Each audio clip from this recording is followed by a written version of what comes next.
Right. Well, welcome back to the House Committee on Government Operations and Military Affairs. It's Thursday afternoon, January 26th, and we're here today to just do an introduction and overview of the Office of Racial Equity with Executive Director Susanna Davis. So welcome. Thank you so much for being here. Thank you. Great to be here. Hi, buenas tardes, everybody. For the record, Susanna Davis, Racial Equity Director for the state. And I'm also here with our Policy and Research Analyst, Jay Green, who will speak for a few minutes after I do. So I'll try to be brief.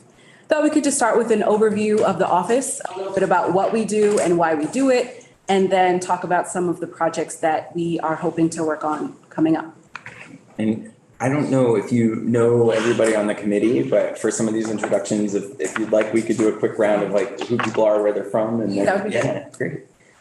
So I want to start and make sure I don't forget to make sure that I acknowledge our vital, essential, critical team member, Andrea Hussey, who's our committee assistant, who does our scheduling and keeps the agenda straight and gives me very helpful support. So, and everyone on the committee. So, and I'll start with Representative. We met House General, previous biennium, Wendy. Represent Addison 3, 6 communities in Northwest Addison County. I reside in Virginia. I'm Lucy Boyden. It's my first term, and I represent Memorial 3, which is Cambridge and Waterville. Hi, Representative Lisa Hango, Franklin 5. We met also in House General. Nice to see you. Michael Morgan, represent Olive Grand Isle County, the 5 towns there in the western corner, Milton second term. Bob Hooper, North End, Burlington. I'm Mike Murphy from Putney in the southeast corner of Vermont. Seth Chase, I represent Colchester. I'm Shay Waters Evans from Charlotte and Heinsberg. Jay Hooper, Brookfield, Braintree, Randolph, Granville, and Roxbury, 4th term. Kate Nugent, newly elected from South Burlington. And Mark Higley from the Orleans Memorial District. And I'm Mike McCarthy from St. Albans. And thank you so much for being here. We're interested to learn a little bit more about your office. And I had mentioned that we're going to be working on some elections bills and also following up on the work we did in Bill 842 to discuss the issues of equity and access with our local and state democracy and open meeting law. So all of our public bodies that are subject to open meeting. And I think your perspective would be really useful on those issues, and probably many others. So we'll be seeing you more, but I just wanted the committee to get familiar with you and your office. Great, thank you. So I guess I'll begin just by stating that we only became an office a little while ago. So the Executive Director of Racial Equity role was created by an act of the legislature in 2018. The appointment was made in 2019. And so it has been the director and a 5-person advisory panel for about, 2.5 to 3 years. The executive director role and the advisory panel do have a sunset of 2024. So you may see us again talking about that.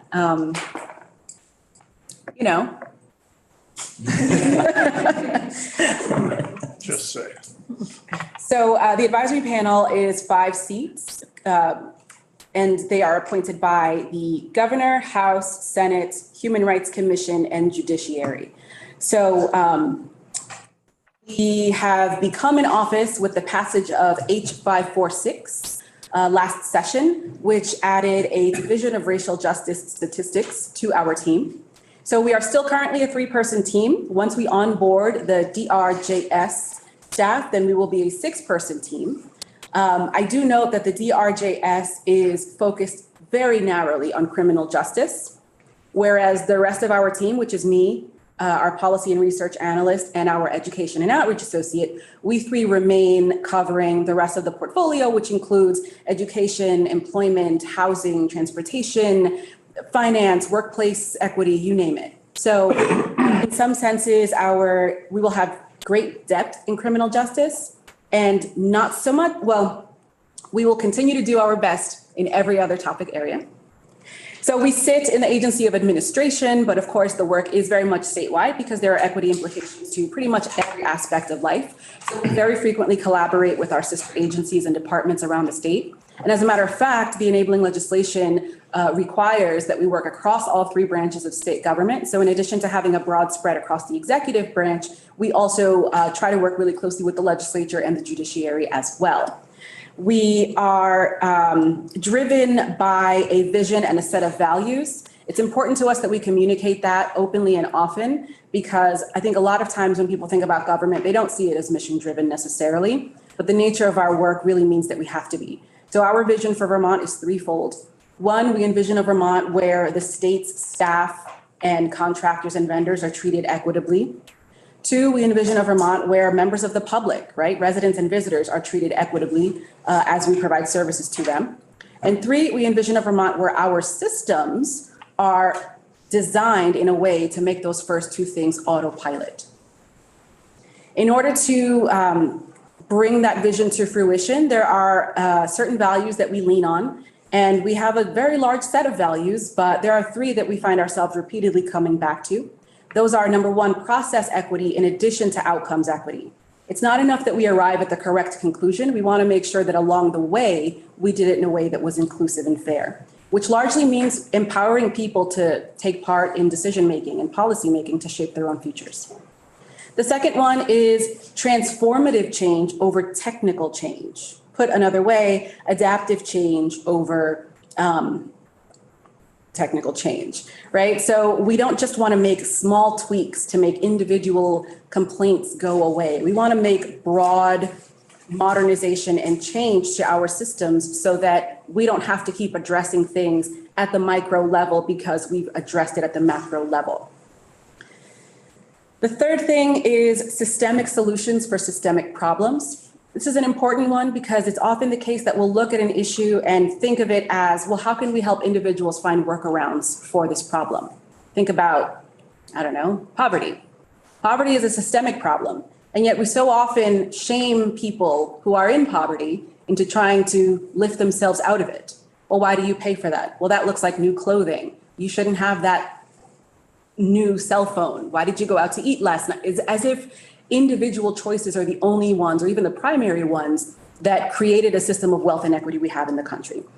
So similarly, we believe in pursuing systemic solutions to systemic problems so that you don't have to, again, rely on individuals to find workarounds for something that's been designed in a way that's inequitable. We want to get at that greater design. That's what drives us in the work that we do. We don't have all of the answers, but we at least know what kinds of questions to be asking. One of the ways that we know which questions to ask is because we in the executive branch use an impact assessment tool. We call it the IA tool in order to advance any budget or policy proposals. This is a questionnaire. It is required with the submission of any budget or policy proposal coming out of the executive agencies. You may have seen them at one point or another. Sometimes I know that the legislative liaisons may forward them along to the committees. And the reason that we do this is because conducting an equity impact analysis is a critical part of developing any new initiative or policy or budget item.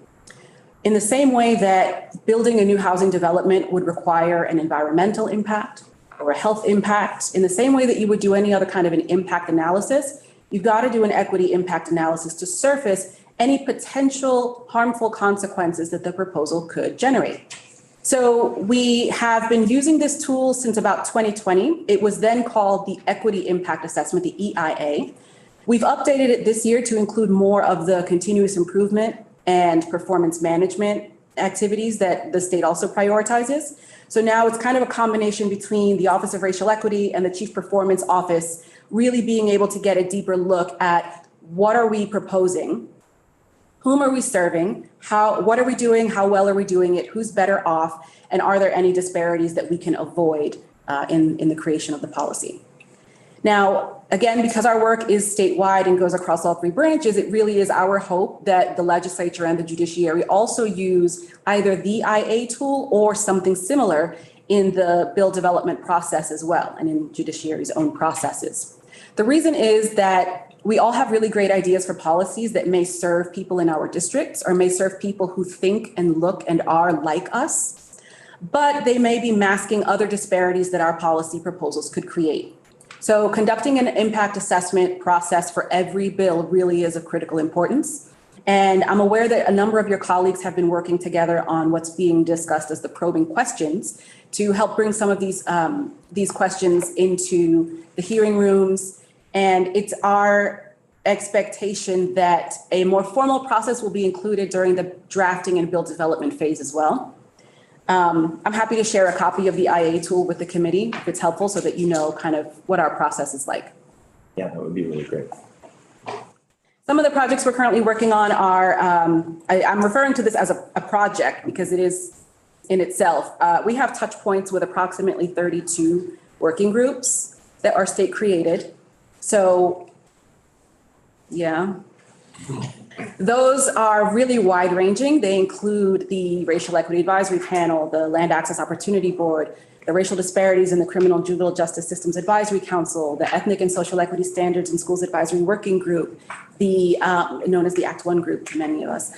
Oh my gosh, the Justice Reinvestment revamp that we've been doing, the Artificial Intelligence group, the buprenorphine task force, the Act 186 population level outcomes group, et cetera. It's a lot of groups. Equity should be at the table in all those conversations. And we believe that there are too many rooms where these conversations are happening. That is to say, the number of boards, commissions, working groups, committees is getting a little bit rough. And we are very happy if the committee is willing to look at the issue, to think about ways that we can continue to encourage broad involvement and civic engagement through this work without defaulting to creating a new body every time there's a new task given to state government. I find that lately, whenever we create a new workflow or a new unit or a new task or a new role, we tend to attach a council to it. And I think that us being able to ask ourselves why is important. Is it because we need additional oversight or support? Is that support coming from someone in a board, in a body like a board, or does it really need to just be administrative? Is it that we want to encourage community participation? If so, there are many ways to do that. Is it because we don't trust that state government will get the work done without the oversight of a council? Maybe that might be the case. And if so, is there an existing body that can take on those duties? Now, coupled with this conversation is really, really important that we also look at how much we're actually compensating people for serving the state in these ways. Because we have the privilege of having touch points with more than 30 committees, we also have seen some really incredible heavy-hitting policy work coming out of those working groups. And it can be very discouraging, A, for us to see the same 5 or 6 brown faces in all of them, and B, to see so much work being done and so many hours being put in on top of these people's day jobs for a per diem rate that feels really inadequate by today's standards. So I think coupled with the conversation about the number and type of working groups is the conversation about composition and compensation of working groups. Another project that we're working on is Ideal Vermont. Some of you may have heard of it. It's a municipal level pilot program that is seeking to advance equity at the local level by engaging municipal leadership specifically in a learning community that features convenings, workshops, some technical assistance from the state, and access to grant funding as well. We actually just had a convening of the group yesterday in Berlin, and it was great. And we have currently 16 members as part of the cohort. We have members from Southern Vermont, from the Chittenden region, from the Kingdom, and from all over. So we're very pleased so far with the cohort. And we really are looking forward to being able to come back to this committee and share concrete data on how the initiative is actually moving the needle on the ground in towns. I think Representative Rowicki has a question. When you say members, do you mean towns? Do you mean businesses, organizations? We mean municipalities specifically. The way that we've designed Ideal Vermont is that it engages municipal leadership. We're looking at government specifically, not because we don't want to work with the business community or nonprofits or community members specifically, but it's because we already have a lot of touch points with them. I'm confident that our office has a good, close working relationship with a lot of the community-based orgs, individual residents around the state, and a number of businesses. But when we think about inequity in the United States, so much of it manifests at the local level. Think about schools, segregation, zoning and housing policy, community safety and policing.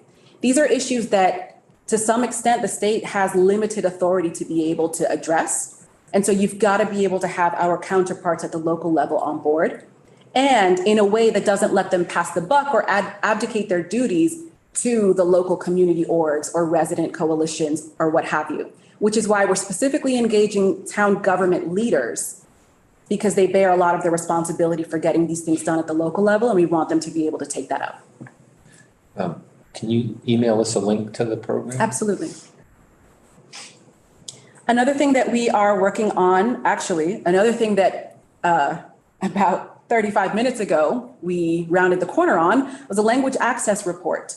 This is a multi-year process in the making. Actually, our policy and research analysts did such an incredibly heavy lift on the researching and the drafting of this report. It is a whopping 96 pages after we condensed it a little bit. And it has been posted to our website as of about a half hour ago.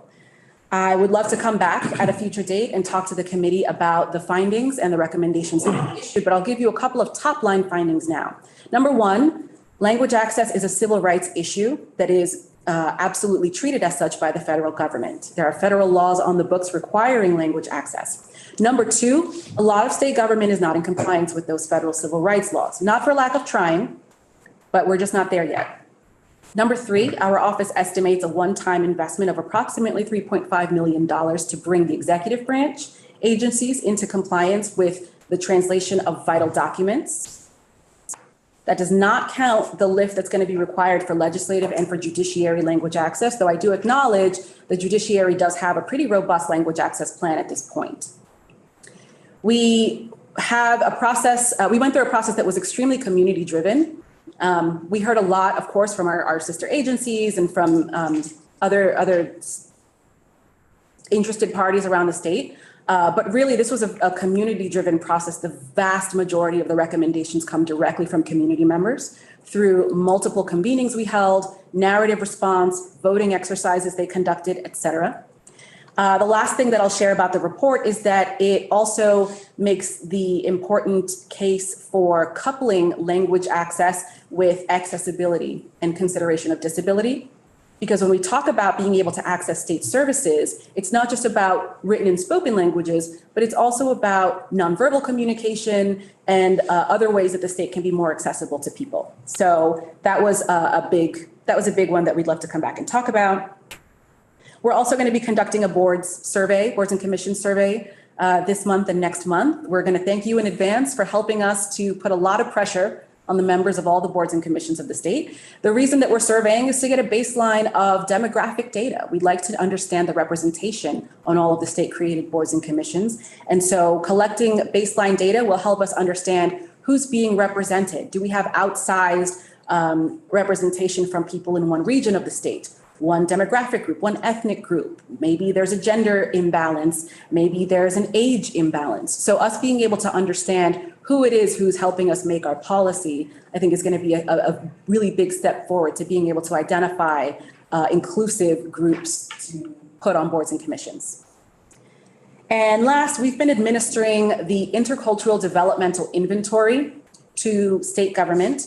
This is an assessment that has been independently validated numerous times and is used internationally. It basically measures your level of intercultural adaptation. I know that sounds like a lot of euphemistic fluff language right now. I'm happy to come back and talk about it at a later date, but the short story is, it is not so much a personality test, so much as it is an assessment to help you understand how well you're able to adapt your thinking, your behavior, and your understanding when it comes to people from other cultures. And importantly, cultures here is not just racial or ethnic, but any other forms of culture that arise. So we've been administering it so far to the cabinet, to the governor's senior, to the policy liaisons, to our equity liaisons, which are our point people around state government in the various departments and agencies. And we've actually just administered it to the Ideal Vermont cohort as well.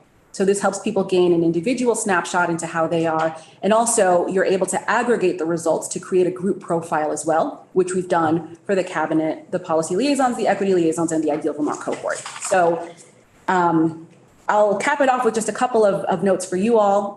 We love the legislative process and legislative session. A few things that it would be helpful for you to keep in mind is that we're not like a lot of other departments in the sense that we don't have one or two committees of jurisdiction. Because our work is statewide and because inequity shows up in so many sectors of life, we really have to watch the calendar for every committee and every bill all the time.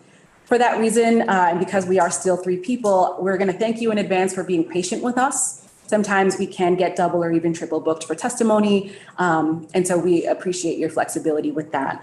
We also are looking to see impact analyses from you as well. The volume of bills can be a little bit heavy for the agencies to conduct an impact assessment for every single one that comes out. So we're going to be putting some pressure on you and your colleagues as well to ask yourselves the correct questions in the policy process. The last thing I'll say, because I say it everywhere, every day, every time, is that everything has equity implications. I often challenge people to think of a topic that does not, so that we can prove them wrong on the spot. I don't say that to be snippy. I say it because it is often the case that we may think from a well-meaning perspective that there's no potential risk for disparity in something that we're talking or thinking about. But we really appreciate being in the room or at least just getting a heads up about something so that we can help you know for sure whether there's something that you might be missing. So I think that's it from me. I'll take any questions if you have them. Thank you for your time. Just a heads up, we're probably passing a bill next week. We're going to take it up at least. That's going to dissolve what seems to be a defunct municipal water fire district. So just want to if you can help us understand. Absolutely. I don't know if that one will have huge equity implications that specifically, but I'm thinking back even in a bill like that to the testimony we heard initially on it, where it was about the history of the fire department and the water district and who owns the water. It probably does, and it's one we probably wouldn't have really thought about taking up through an equity lens because it just seems like the process of municipal government. Absolutely, we'd be happy to take a look at it.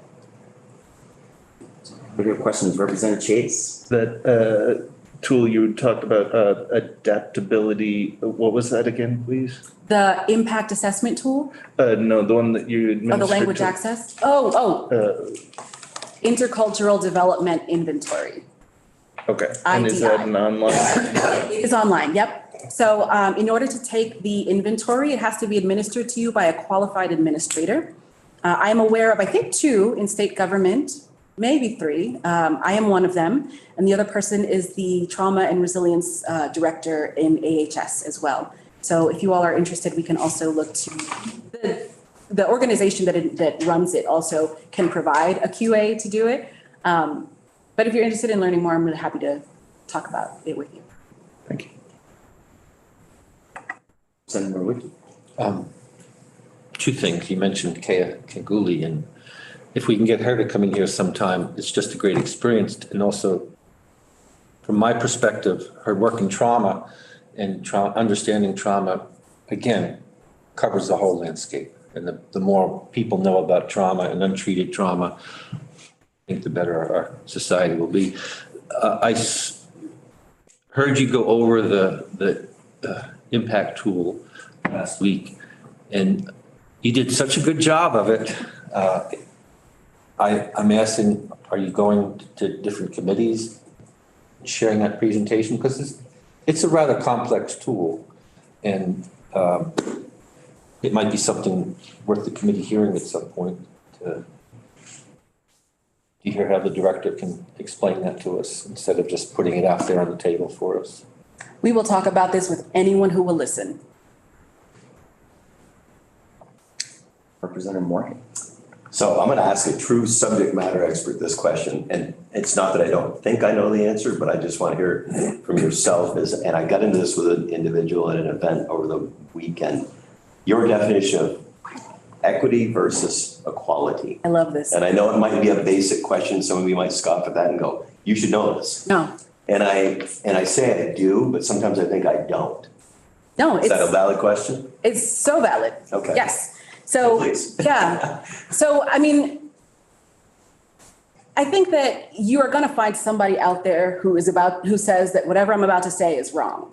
But generally, the accepted understanding of it is that equality is treating everybody the exact same, regardless of need or standing. So I don't know how many of you are familiar with a graphic. It's a visual that shows three people sitting on three crates in front of a fence watching a baseball game. Common one, yeah. Yep, it's a very common one. That image does have its limitations. I won't go into them here, but again, we train on it often and I'm happy to in the future. That image does have its limitations, but at a basic level, what it's communicating is that the very, very tall person who doesn't need a crate to stand on can still see over the fence and is still given a crate. The mid-sized sedan person is given a crate and can just see over the fence at the baseball game. And then the very short person is on a crate, but not even one crate is enough. And that person still is staring at a fence. So that is a visual depiction of what you might call equality. Everyone is getting the exact same thing, period. Everyone gets one crate. Correct. Contrast that with equity, which is a redistribution of the crates that allows the very short person to have two crates on which to stand to see over the fence. And the person who is very tall, who could have seen over the fence anyway, is not standing on a crate. And the mid-sized sedan is still standing on a crate. It's a very simplistic drawing. And again, it does have its limitations that I won't go into now. But I think it's a good way to explain the difference between equity and equality. Now, why does this matter? People in general, but in the United States especially, people are so caught up about the distribution of crates, right? As a metaphor for the distribution of assets. Well, you have two crates and I only have one. And they see life as a zero-sum game. That if someone is being helped or is advancing, then necessarily that means that you are being hurt or that you're falling behind. In reality, equity doesn't quite work like that.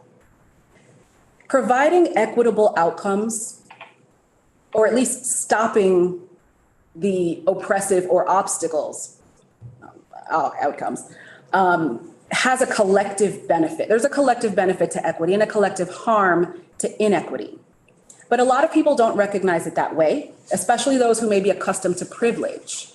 The analogy that I like to use, I know I'm mixing metaphors here, but the analogy that I like to use is if you're in a car and you're going down the road and your wheel is kind of pulling to the left, naturally you kind of lean your steering wheel a little bit, or I shouldn't say directions here because it's going to be interpreted a certain way. If your car is pulling to one direction, you naturally lean your steering wheel to another direction to compensate. Now, you're not turning, you're not changing lanes, you're trying to stay neutral, but it requires an active lean in one direction just to stay neutral, right? Now we live in a society, we exist under a system that was designed for our figurative car to pull in one direction. It privileges certain people, we know this. The act of equity work is the intentional lean towards neutral. But to many people, it feels like an active turn in favor of certain people. In other words, some people see equity as special treatment for some because they're so accustomed to life as it is. Really, equity work is the cessation of special treatment for some. You're so accustomed to always receiving, you feel like you're being robbed when others receive too. So that's what we try to keep in mind with equity versus equality, is that getting towards equity, getting towards neutral, for some people is going to feel like they're having something taken away from them, and that's not the case. We find that people of color in this country, people living with disabilities, and people, even white people, especially white people living in poverty, have interests and challenges that are so interwoven and so similar to one another. And yet our groups often let themselves be pitted against each other. So when we talk about equity in Vermont, this was coming up for me when you were talking about the water and fire district. A lot of times the equity issues that surface themselves in Vermont, they look like class and poverty issues, and perhaps they are, but they also very much have racial equity undertones and vice versa. When you're doing anti-poverty work, you're also doing anti-racism work, and yet everyone's going to benefit from that. We look at cases like, the Miranda case, right? Ernesto Miranda is the reason that any of you get read your Miranda rights when you're arrested, right? Brown v. Board gives every child the right to a free and fair basic education. Brown v. Board was a civil rights issue for Black people, and it was also fought on the back of Mendez v. Westminster in California. So everything builds and everything cascades, and now we live in a society where the number one beneficiary group of affirmative action policies in education and employment in America is white women. So there is absolutely a collective benefit to equity policies, and that's what we try to suss out, not just treating everybody the exact same, but looking at standing, looking at need, and looking at what kind of a society we want to achieve, and thinking about how to position ourselves in a way that meets that need. Yeah, thank you. I'll go back and tell them I was right.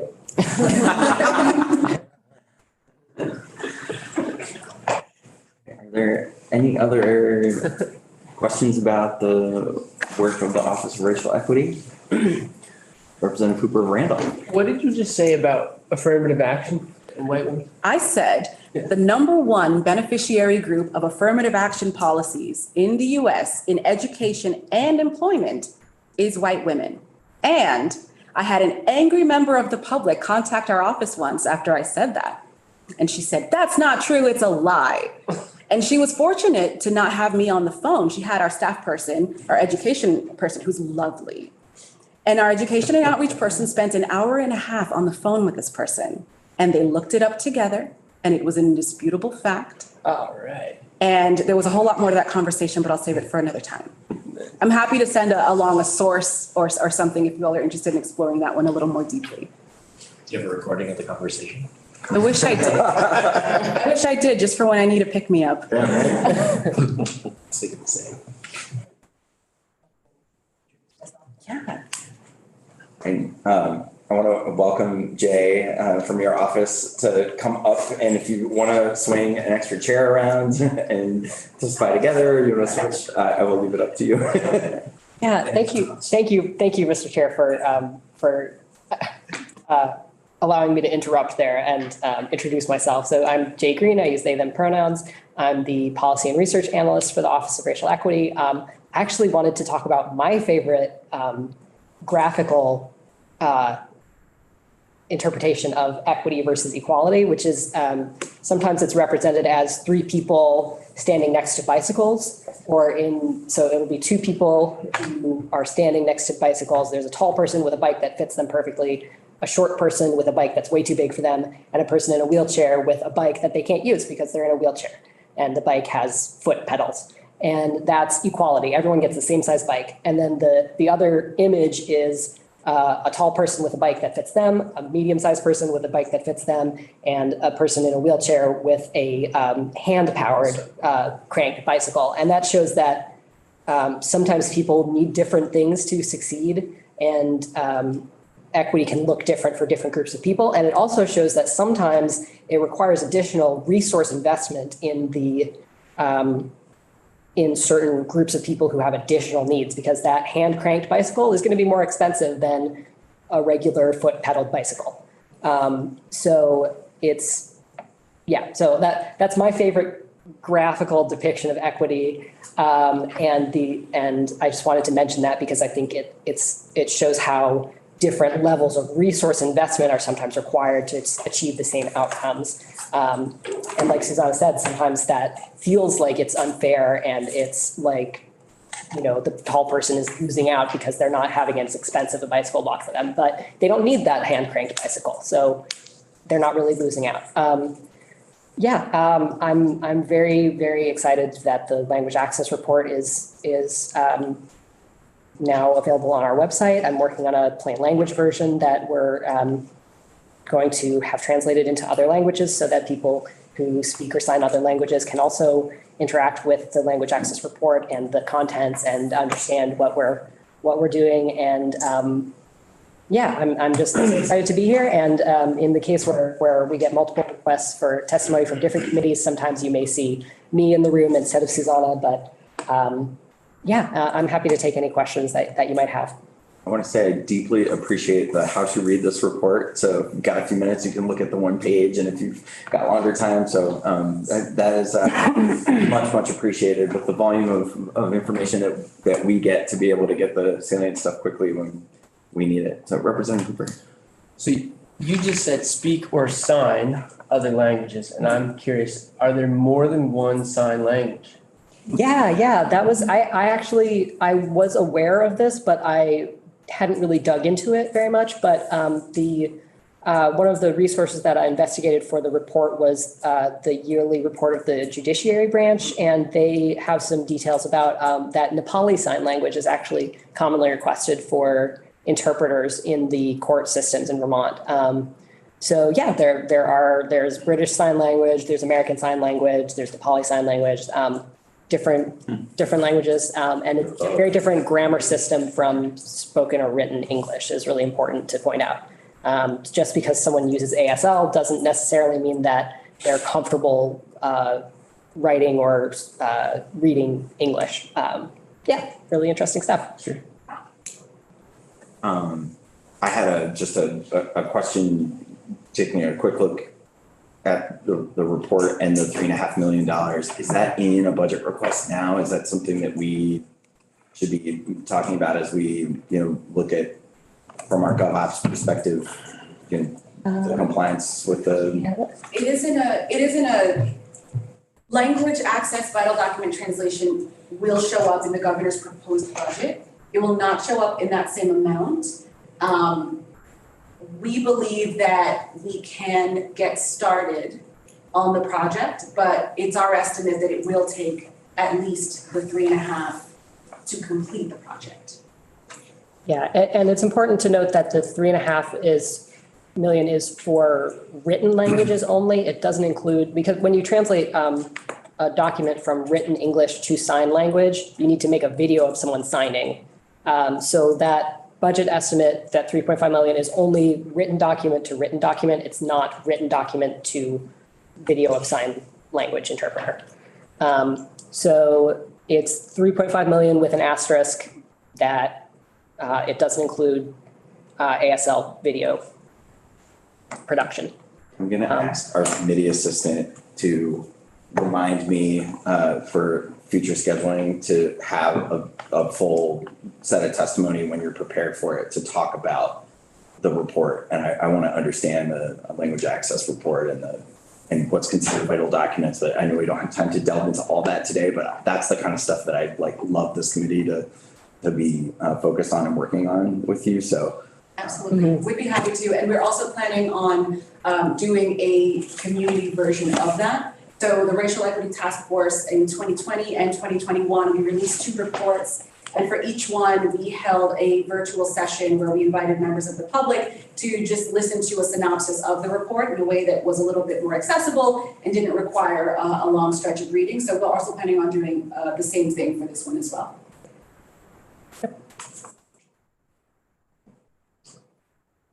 any other questions for Jay or Suzanne? Thank you so much for coming in and laying a lot on the table for us to think about and inform our future work. I'm looking forward to having you back as we dive into some bills. So thank you very, very much. Absolutely. Thanks for having us. Thank you. Thank you. Right. So as promised, and I appreciate everybody being flexible, we're going to shift gears and talk for a bit before we break before floor about the National Guard priorities and also how best to accommodate the request, I think, for scheduling a series of presentations that heard from the Adjutant General. So. So did Representative Hango, I should say, did you want to get that conversation? Sure. Thank you.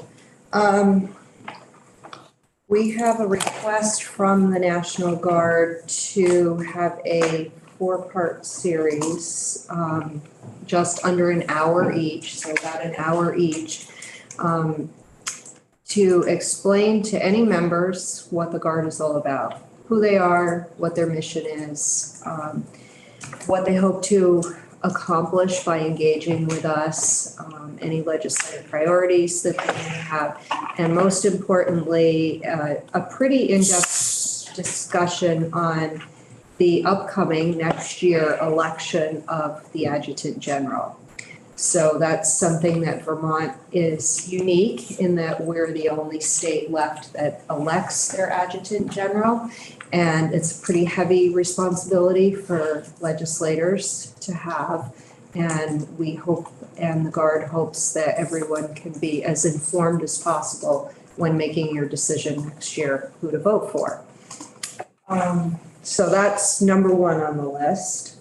We also have some pending legislation that may come to this committee, but actually it looks like so far some of it has gone to other committees, which isn't surprising. There's a tax bill, a military pension tax exemption bill that has not yet been drafted. It's in the drafting process, but that will go to Ways and Means. There is a bill that has already been introduced that Representative Byron and I presented in Ways and Means for tax exemption for any subsistence, which is food, and housing allowance when Guard members are on state active duty. And that's something you'll learn in the Guard 101 series, that state active duty is different than federal active duty. And most of the time our Guard is on federal orders, not state orders. So this is a very small chunk of their compensation that still gets taxed by the state. So Ways and Means has that bill. There is another bill that was introduced today, H99, which is an extension of last year's National Guard tuition benefit bill. So Guards members who go to college get their college tuition reimbursed. And this is for members who wish to get a degree in a program that is not offered in the state of Vermont. My classic example is for a physician assistant degree. They are not offered in the state of Vermont. So if someone in the National Guard wants to become a PA, they have to go, just like everybody else, to a program out of state. So this bill would pay for up to the UVM tuition rate, which is what the current bill says for any other degree, for a student, a guardsman to become a student out of state in a program that's not offered in the state of Vermont. We have another bill that's in House Judiciary right now. There's also the companion bill in Senate Judiciary. It's a recognition and enforcement of military protection orders that originate in foreign countries or out of state in the state of Vermont. So I'm not really sure where in the process that bill is, but it is in committee and they have taken some testimony on that. And there's like a backstory to that one too, right? I think so, and I'm not really well versed enough to talk about the story. Are you? I guess sort of just like very, very high level with that one. There was a situation where a guardsman got himself into a legal situation overseas, and being able to apply what would be like Vermont governing statute to this infraction to where they were didn't necessarily translate well when the individual returned stateside. So what we're trying to do here is make them accountable to essentially laws here should they violate those laws there. Yeah, my See what I'm saying? understanding, It's really like complex when you get into that sort of international law. But, you know, the question kind of is like if you're out in a case of, you're not subject to laws.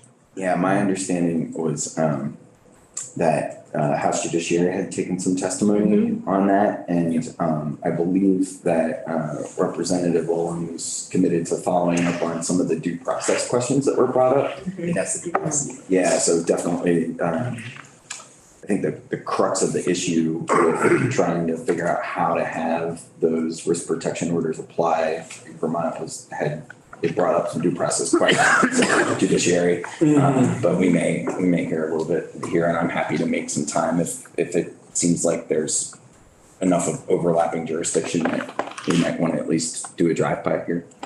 And I think in my experience, if a bill's been referred to, a military bill has been referred to another committee, they're really the committee that does the chunk of the testimony, takes the chunk of the testimony, and we do just typically give it a drive-by. So perhaps it'll follow the same path here in this committee. On that note, I am going to House Education on H99 next week, the tuition benefit program.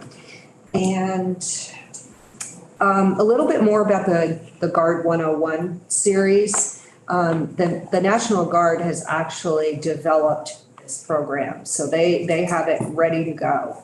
And it's, I think, pretty in-depth. And they have, over the years, collaborated with our attorney, Damian Leonard, on that, because he has his own Guard 101 that he typically presents in the Military Affairs Committee. And I was not here the day that the Guard came in to do their presentation, so I'm not sure if Damian also did his spiel, Guard 101.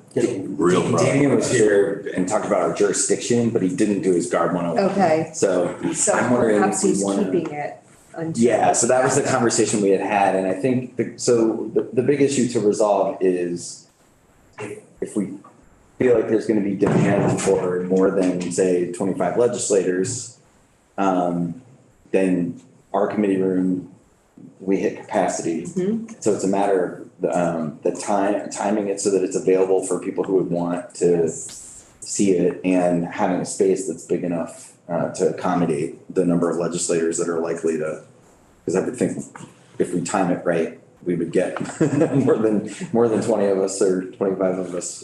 So I forwarded that request and I spoke to Sergeant very briefly. Everything. Problem is finding a space that's available that's big enough to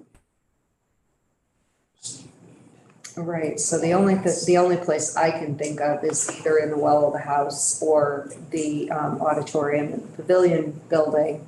Because in theory, we'd like every legislator to attend these briefings. I know we won't get everyone, but the Guard would like it made available to as many legislators as possible. And I will say also that Representative Morgan's been working with the Guard on his own version, excuse me, of Guard 101 to present to the National Guard and Military Affairs, Veterans Affairs Caucus.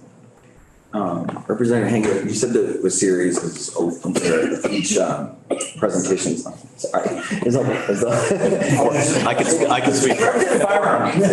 Or 1 hour blocks. 1 hour blocks, yes. Thank you. And they designed it to be used during this year's orientation, but they didn't find an opportunity to get into the schedule queue. So that was what it was set up for. Okay. Pavilion or well. Yeah, so I'm thinking that we'll try to get the pavilion or the well. And is there a preference to try to do this like in a lunch hour time, or maybe right after floor? So it was sort of like in a 4 o'clock hour? That would be great. I think That was probably, okay. Yeah. Wednesday or Thursday, we can go to 3 o'clock on time. All right, let's work with the speaker's office and see if we can. The email I sent, I forwarded from Ken Bragg, the assistant tag, I sent to Sergeant at Arms as well. Okay, good. So Okay. that's the loop right now. Those are right, folks. I'll bird dog it a little bit more than I have been now that I feel like it's time. Representative Hooper. May I fly tour, Representative Hancock? Lisa, in a tuition bill, which I signed on to, and when you were just describing it here now, in the back of my head, I heard General Knight say, we get them in, we pay for their college, we do this, we do that. How do those two things intertwine? Well, the way the current law is written, which was the bill that we passed last year, we had discussed a service requirement with the to match the number of years that they got their tuition paid for. That's a little bit difficult when they could be deployed elsewhere.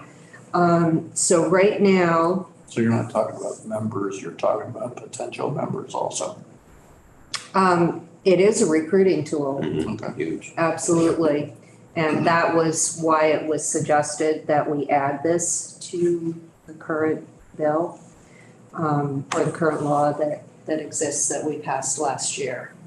There are a lot of states that offer, no kidding, like 100% across the board tuition. That makes some border states that. A lot of states offer continuous summer job. They can, yeah, exactly. But bottom line is, so it's a draw. Yeah. That we compete for.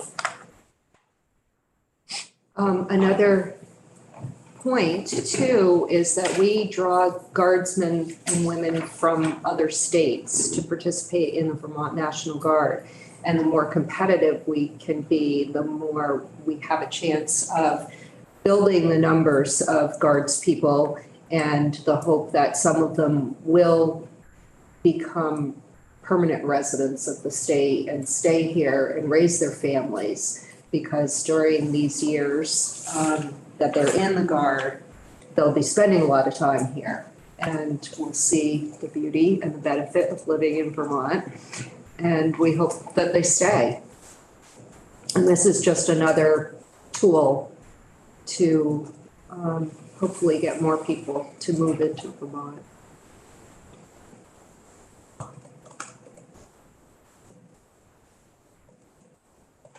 We'll be watching to see if we have need of drive-bys, and please feel free to ping me when we're doing our weekly agenda setting if we need to set aside some time. I know we've got more bill introductions coming, and we'll be working on a couple of the bigger bills that we've been talking about over the next couple of weeks, but I anticipate us having the ability to squeeze in things as needed. And I will partner with you both in trying to make sure we secure a place at a reasonable time where we can do these weekly presentations. So anything else before we break? We got a little bit of time to do bill and constituent work before the floor, which I always appreciate. All right. Well, we'll go off live. That's it for today. We will be back after floor tomorrow to hear a couple of bill presentations. So we'll